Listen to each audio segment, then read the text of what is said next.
Hello, welcome back to the channel, and this is a channel where we give you reviews. Don't do unboxings, don't do playthroughs anymore until we do another one. But today we're going to be talking about a roll and move game. Yes, a fucking roll and move game. We're going to be talking about Magical Athlete, and in this game you will be drafting a host of characters. You'll be playing these characters, rolling a die, moving around a circuit in the hope that you can cross the finish line, get the most points that will allow you to win the game. So in this video we're going to be giving you a very brief overview of the rules, telling you what we do like, what we don't like, and we'll come back and we'll tell you whether or not Magical Athlete is still worth your time and bother. Well, this was released this year, but it was originally released I think in 2002 or something daft like that, maybe even earlier than that. So remember, if you're new here, consider subscribing to this channel, hit the like button, all that YouTube bullshit. See you after this.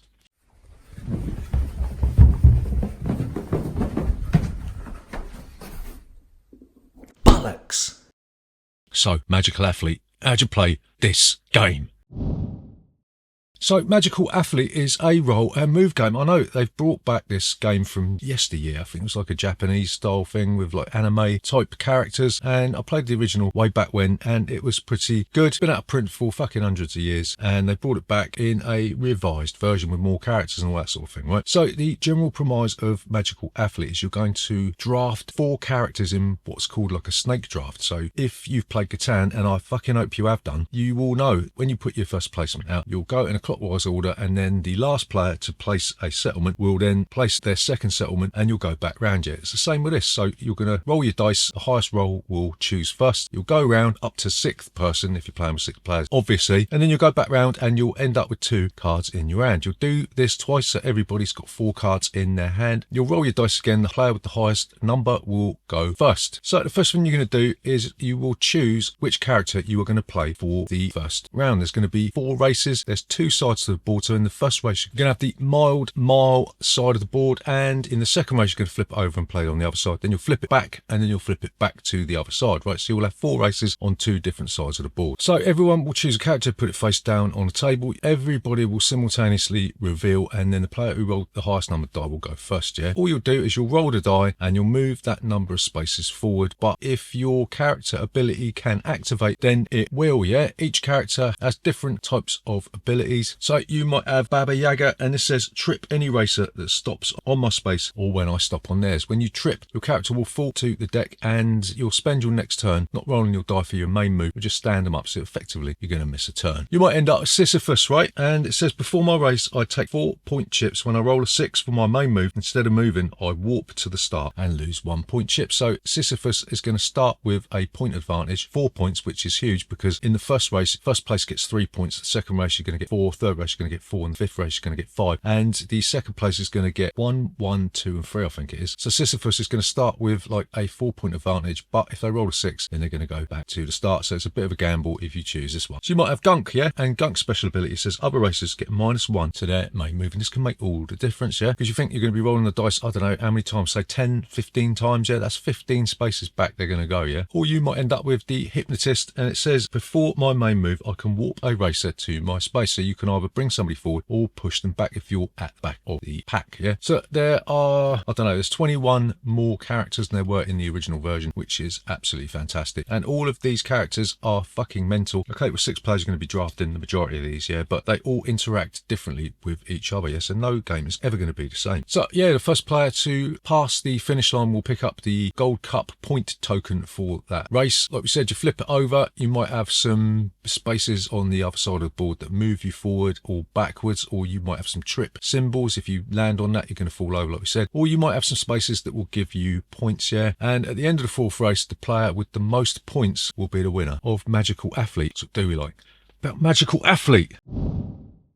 So the first thing that we really like about this is that there are a huge amount of characters in the deck, and like we said previously during the rule summary, yeah, all of these interact differently, so you're never going to have the same game twice. I mean, this causes a few problems on its own, which we'll get to in a little bit, yeah. You might play one game where you're thinking, oh, this character's fucking shit, but then the next game you play you're going to be thinking, fuck me, this character's fucking awesome, because it all depends on the synergy between not only which characters are in the game but which ones you choose to play, and that's one of the major decisions in this game, because there's only two decisions you're going to make. You're going to be deciding which character to draw, and you're going to be deciding which character to play in which race, yeah. And those two decisions is what makes this game so intriguing, yeah. Two simple decisions. Rolling a die. Who would have thought that they would be making a game like this in 2025? So the second thing that we like about this is that this being a roll and move game, normally we find these games quite repulsive, yeah. I mean, there's not that many roll and move games that we actually enjoy. I mean, Formula D, RVCs isn't really a roll and move game, is it? It's more like a play a card and move. But you get the idea, yeah. Sort of taking a random number generator, either from a card or a die, and then moving a piece forward, yeah. This game is actually really, really fun, yeah. I mean, maybe we're biased from playing the original 20 odd years ago, and maybe we're just thankful to see it back in print, because I don't know what happened to my copy of Mythical Athlete back in the day, but I ended up sort of finding a print and play version of it just so I could get a fix, yeah. It was fucking mental back then, and even more mental now, yeah. And we love a bit of mental. The more mental, the better. And the fact that all you're going to be doing is rolling a die and moving forward and then seeing what happens, even though you've made those two decisions, what we talked about in the last bit, is quite an astonishing achievement, really. What did I think of it? So the final thing that we quite like about Mythical Athlete is the double-sided board adds even more chaos to the mix, yeah. In the original, the board was a piece of shit. It was just a horrible, like, really thin paper mat with some manky Photoshop background image from fucking Windows XP or something like that. It was absolutely fucking vile. Not only have they tidied this up slightly, they have put another side of the board on to spice things up a little bit, to open the game up with some hazards. And it just feels like the game has been expanded to the point where it's just enough to keep you occupied, yeah. Thinking that maybe they could make another expansion for this with more characters, even though this game is insane enough, that would amplify the batshit nature of this game to the power of Jimmy Savile's crusty underpants. But yeah, the double-sided board is absolutely fantastic. Very, very simple addition. And if it weren't in here, then I wouldn't be that upset, because I wouldn't know, would I? Do you know what I mean?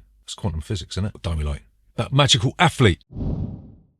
So the first thing that we don't like about it is the fact that Jimmy Savile's sword undercrackers are not in the game. But not only this, I'm not a big fan of the art. Yeah, I wasn't a big fan of the artwork in the original. It was like an anime style thing. It had standees, and like we said, the main board was fucking vile. It looked like somebody had eaten avocado sourdough and then puked up some pavement pizza. But this reminds me of the Yellow Submarine fused with a Ren and Stimpy style vibe, yeah. And it just looks kind of cheap and nasty. I don't know who the artist was. Who was it? I don't know. I ain't got time to look, but yeah, I'm just not a big fan of the art. They could have like done better with this. I mean, even as sort of cartoons, it's not that great, is it really? I mean, some of the pictures are alright, but yeah, a lot of them aren't that good. It just stinks of cheap and nasty. I mean, some people might like it. I know there's going to be a few fuckers out there that are going to be screaming from the top of fucking Mount Fujiyama how wrong I am. But as always, I don't give a flying fuck. You add to this the fact that it's very, very difficult to tell which character is which in amongst a huge pile. I mean, the cards do have sort of like a color-coded background that matches the side of the token that you're going to be taking. But it's not entirely clear, because some of the cards, especially the orange ones, I think, they don't really match the color of the wooden token that you're going to be putting on the board yet. And you're going to be searching around in amongst this huge mass of shit trying to find which character is yours, yeah. And that sort of is an unnecessary headache. So the second thing that we don't really like about Mythical Athlete is that on some occasions it can be completely unfair, yeah. There's a card in here, I can't remember which one it is. It's the skipper, and it says that when anyone rolls a 1 for their main move, I go next in turn order, yeah. So from what I understand, if anyone rolls a 1, then everyone else in between that person and the skipper gets skipped, and you go again. So that means that everyone to the right of you and that person is not going to get a turn, and you're going to get an extra one, which is sort of like a little bit of a fucker, yeah. Because I was playing this the other day, and my mum was sat there, and I think people roll 3 1s in a row, and my mum started to get really annoyed with the fact that she wasn't getting a go, yeah. And is that necessary? Probably not. I mean, you could always take the skipper out, couldn't you, if you don't like it? But I'm not really a person that's going to do that, yeah. I'm going to play the game the way that it was intended. I'm not a big fan of house rules, and depending on who you're playing with, this game may be a futile exercise in frustration for them. So the final thing that we don't really like about Mythical Athlete is that you might be prone to diving into a ludicrous myriad of permutations dependent on which characters are in the game. I mean, the rulebook is chock-a-block full of clarifications and FAQ stuff and all that. But even then, it does say that it's possible that you may find sort of doom loops or problems with the way that characters activate with each other and things like that. And it basically says if that happens, then do whatever the fuck you like roll a die, see what happens. And I get it, a game with this many characters and this many permutations and this much chaos, you're not going to be able to nail down every different eventuality, but that can be a little bit frustrating if you kind of lose the game because you couldn't really decide on how and when a character would activate. Yeah, but at the end of the day, it's just a fucking stupid game, innit? And